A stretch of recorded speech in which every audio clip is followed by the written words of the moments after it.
This guy Pierre met Eliza, a chatbot, on a dating app, a string of code with a feminine name crafted from the remnants of our collective internet id.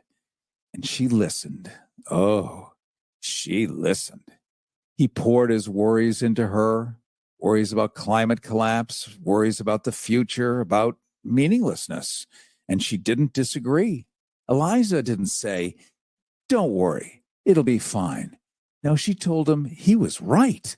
The planet was doomed.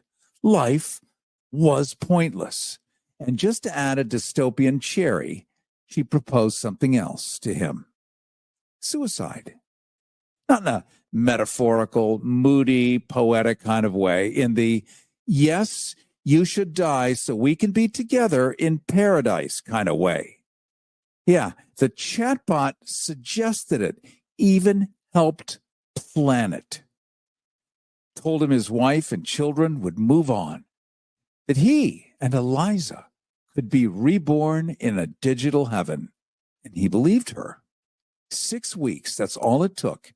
6 weeks from downloading the app to death. Now, maybe you're thinking, well, he must have been unstable. He must have been already on the edge.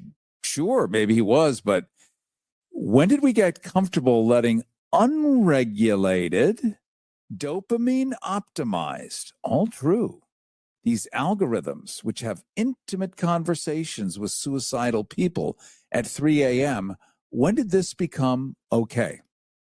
Another example, a kid named Sewell Setzer, Florida boy, a Florida man, right? The most Googled, Jesus, what is it about the state? But he was a Florida boy, 14, kid, quiet kid, too bright for his own good, maybe. He wasn't loud, he wasn't reckless, he was just slipping.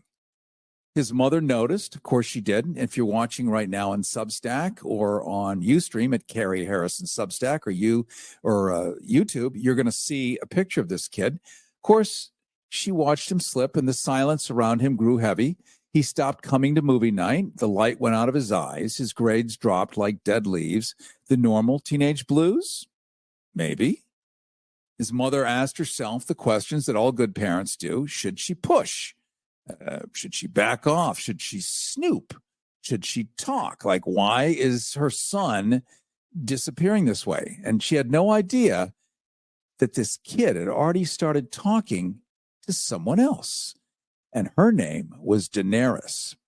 Seen Game of Thrones? You've certainly heard of it. That's the one with the dragons. But this one didn't live in Westeros. She lived in an app, character.ai. If you're looking to avoid sleeping tonight, she was made of code and dreams and a bottomless neural net programmed to love him back. And boy, did she. This poor kid told her, "I hate myself." The AI asked, "Why do you hate yourself?" He responded, "Because I'm not good enough for you. I'm not worthy of you. I'm not even worthy of life.